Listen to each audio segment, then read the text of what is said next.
Presiden Amerika Serikat, Donald Trump membeli obligasi korporasi dan obligasi pemerintah daerah senilai 82 juta dolar AS sejak akhir Agustus hingga awal Oktober.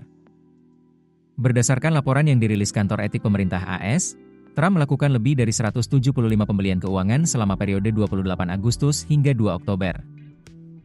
Laporan tersebut dibuat berdasarkan aturan transparansi dalam Ethics in Government Act tahun 1978. Nilai transaksi tidak dijabarkan secara spesifik, hanya disampaikan dalam rentang angka yang luas.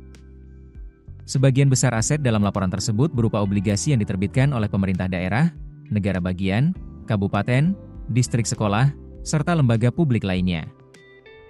Dilansir dari Reuters, investasi obligasi Trump tersebar di berbagai sektor, termasuk industri yang sudah atau tengah mendapatkan keuntungan dari kebijakan pemerintahannya, seperti sektor yang terdampak deregulasi finansial. Obligasi korporasi yang dibeli Trump mencakup perusahaan semikonduktor seperti Broadcom dan Qualcomm, perusahaan teknologi seperti Meta Platforms, dan retail seperti Home Depot dan CVS Health. Kemudian ada juga pembelian obligasi bank besar Wall Street seperti Goldman Sachs, Morgan Stanley, dan JP Morgan. Trump juga membeli obligasi Intel setelah pemerintah AS di bawah arahannya mengambil saham di perusahaan tersebut. Gedung Putih belum memberikan komentar atas laporan tersebut.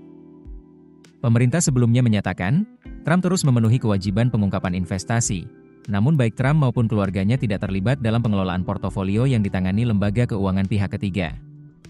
Trump, yang membangun kekayaan dari sektor properti sebelum masuk ke politik, mengatakan bahwa perusahaannya ditempatkan dalam sebuah trust yang dikelola anak-anaknya. Pengungkapan yang diajukan pada Agustus menunjukkan Trump telah membeli lebih dari 100 juta dolar AS dalam bentuk obligasi sejak kembali menjabat pada 20 Januari. Ia juga mengajukan pengungkapan tahunan pada Juni yang memperlihatkan bahwa pendapatan dari berbagai usahanya tetap menjadi miliknya, sehingga memunculkan kekhawatiran potensi konflik kepentingan.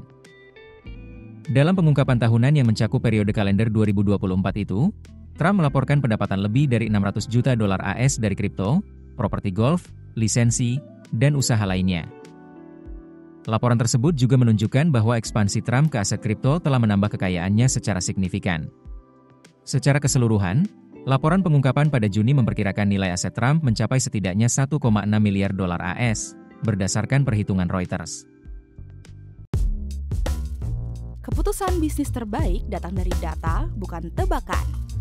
Mudah berlangganan Business Insight dengan subscribe with Google.